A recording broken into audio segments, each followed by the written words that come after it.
That's so important, man. And again, it's painful a little bit, isn't it? That how often we need to be reminded and told of that, and how often we forget it. Yeah. Welcome to the Bible in 1 Year podcast, brought to you by two Brits and a Bible. If you like the idea of a casual but meaningful chat about the Bible with a couple of mates, stay tuned in. This podcast to you. Today is day 102, covering 1 Kings 1 and 2. If you'd like a brief overview of those chapters, they're in the description.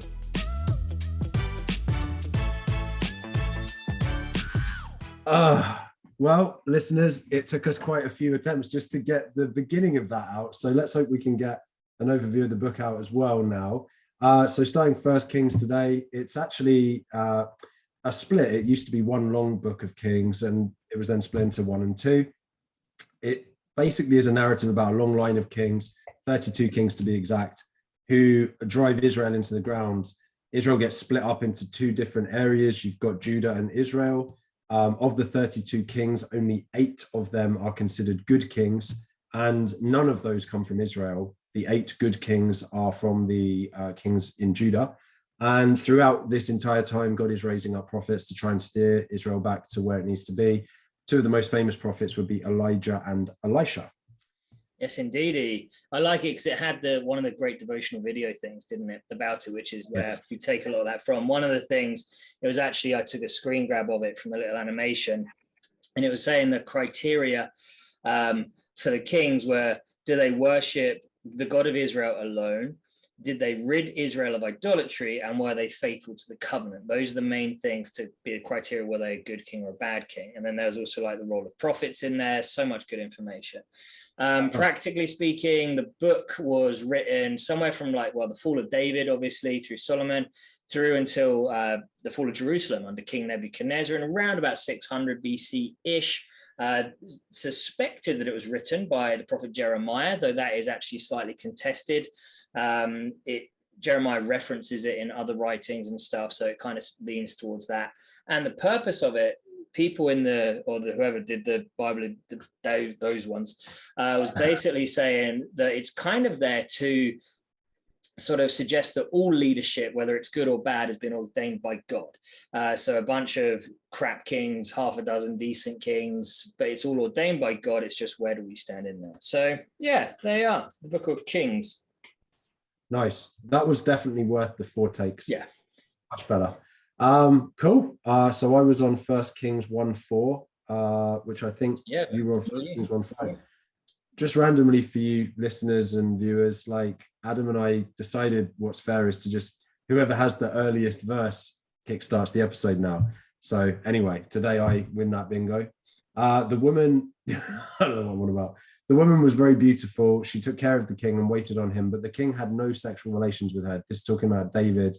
I just thought that it was really interesting to see at the end of I remember the first time we read through it, basically, and I remember being like, sure, David didn't have sexual relations with this, maid, because we know that David was a bit of a wrong and for sexual immorality with Bathsheba and all that. Yeah. But this is one of the things I love about reading it again.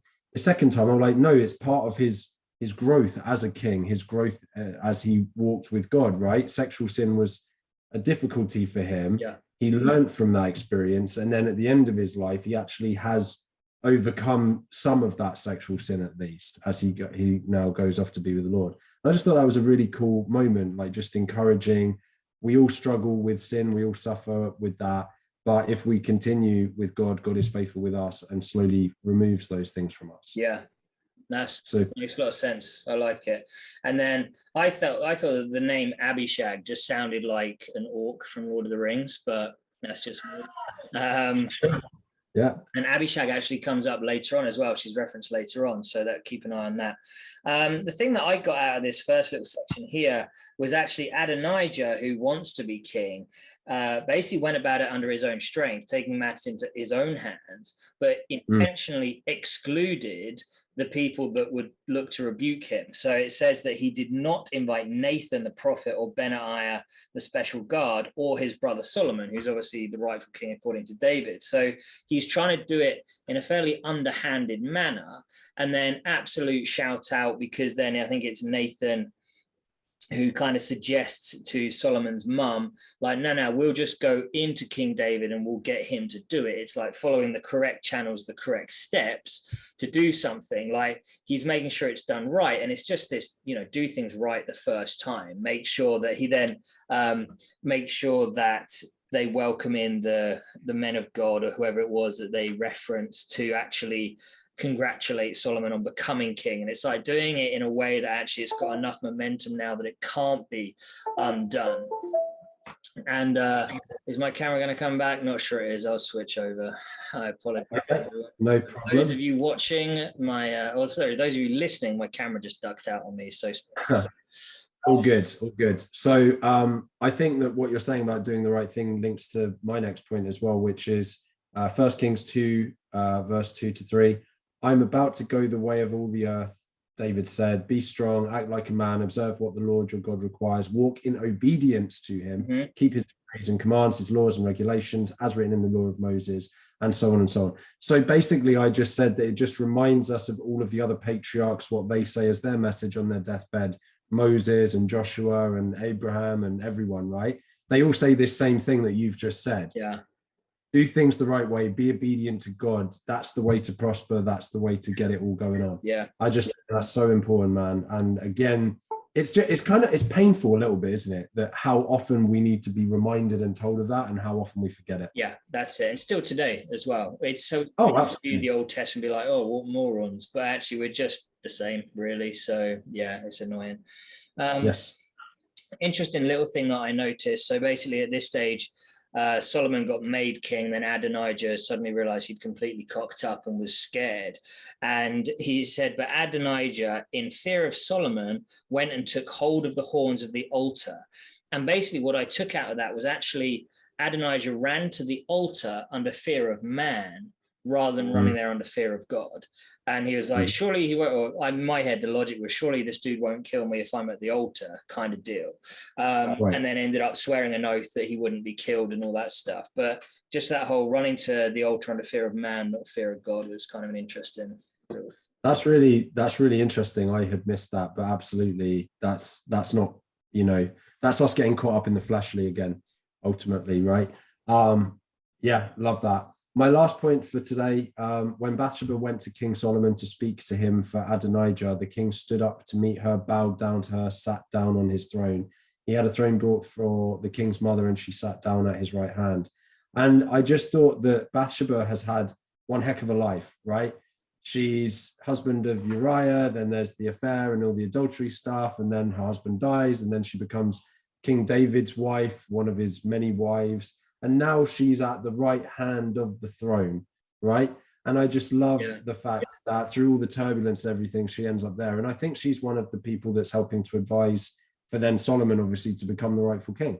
So it's just a cool, badass woman of the Bible. Yeah, no kidding. She is unsung hero in some extent, isn't she?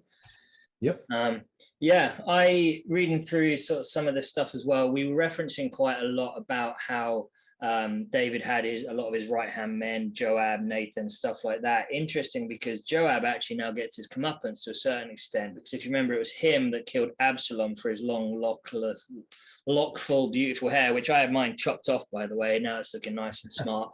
But Adam wouldn't let me not wear a hat. No, you have to wear the hat. You're the guy with the hat, and I'm the guy without the hat. Yeah. But David vowed not to do anything to Joab, but he very carefully instructed Solomon, like, don't let his head go down to the grave in peace. Basically, same with Shimei, for yelling and yelling abuse, all that kind of stuff. And then the final thing, which was quite interesting, was actually, I mentioned a minute ago, this Abishag, and Adonijah, his one request was to have him as his wife.